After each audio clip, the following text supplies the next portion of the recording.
47 में बंटवारे के वक्त हमें हक था पाकिस्तान जाने का, आपको नहीं था। हमें हक था, लेकिन हमारे अजदाद ने यह तय किया कि यह वतन हमारा है। हमारे अजदाद की कब्रें हैं यहां, हमारे बुजुर्गों के मज़ारात हैं यहां। जामा मस्जिद है दिल्ली की, ताजमहल है, किले हैं, हमारे बुजुर्गों की यादें हैं, और यही आज धरोहर है हमारे भारत की। वही लोग गद्दार हो गए, उन्हीं का नाम लेकर सड़कों पर मारा जाने लगा। हम अपनी मर्जी से रुके थे, हमें किसी ने जबरदस्ती नहीं रोका था।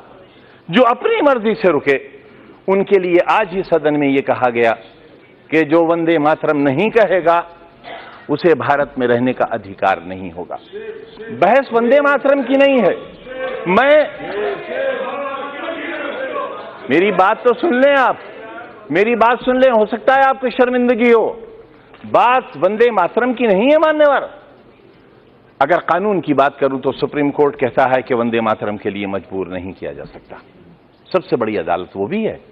लेकिन अगर आपने इतिहास पढ़ा हो, रेशमी रुमाल तहरीक, हिंदुस्तान को आजाद कराने के लिए कितने उलमा ने फांसी के तख्ते चूमे थे, कितने लोग मारे गए थे।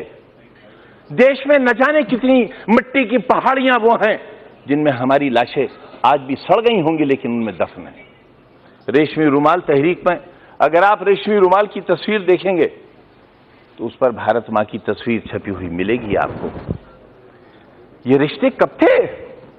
ये 1942 में जब हिंदू और मुसलमान ने एक बर्तन में खाना खाया था, तब अंग्रेज को लगा था कि वो अब हिंदुस्तान में राज नहीं कर सकेगा, और 1942 से ही उसने अपना बिस्तर बांधना शुरू कर दिया था, और 1947 में हिंदुस्तान आजाद हो गया था।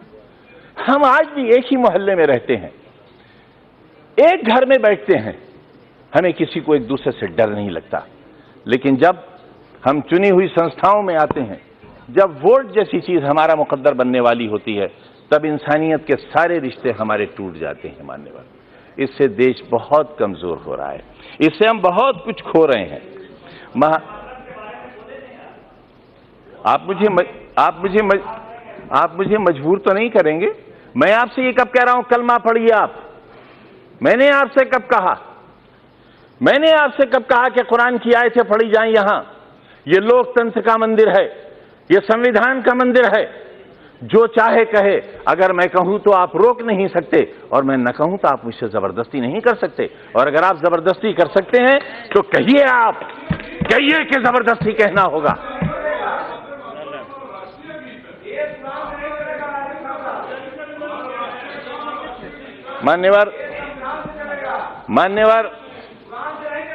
मान्यवर संविधान से चलेगा, यही तो हम भी चाहते हैं, यही हम चाहते हैं। अगर संविधान में कहीं किसी मजहबी किताब का कोई श्लोक, कोई आयत पढ़ने के लिए कहा गया हो, मैं सबसे पहला व्यक्ति होऊंगा जो इस हुक्म पर नतमस्तक करूंगा। मानो संविधान को। मैं भी यही कह रहा हूं, हमें संविधान को मानना चाहिए, और जो लोग संविधान को नहीं मानेंगे वो देश के साथ अच्छा नहीं करेंगे, क्योंकि ये देश बहरहाल सबका है। पूरा जिस्म हाथों से बना हुआ नहीं है, पूरा जिस्म पैरों से बना हुआ नहीं है। शरीर का एक हिस्सा खत्म कर दिया जाए, इंसान इंसान नहीं रह जाएगा। हिंदुस्तान एक बेहतरीन इंसान है, इसे बेहतरीन इंसान बना रहने दिया जाना चाहिए। ये कहना चाहता हूं मान्यवर।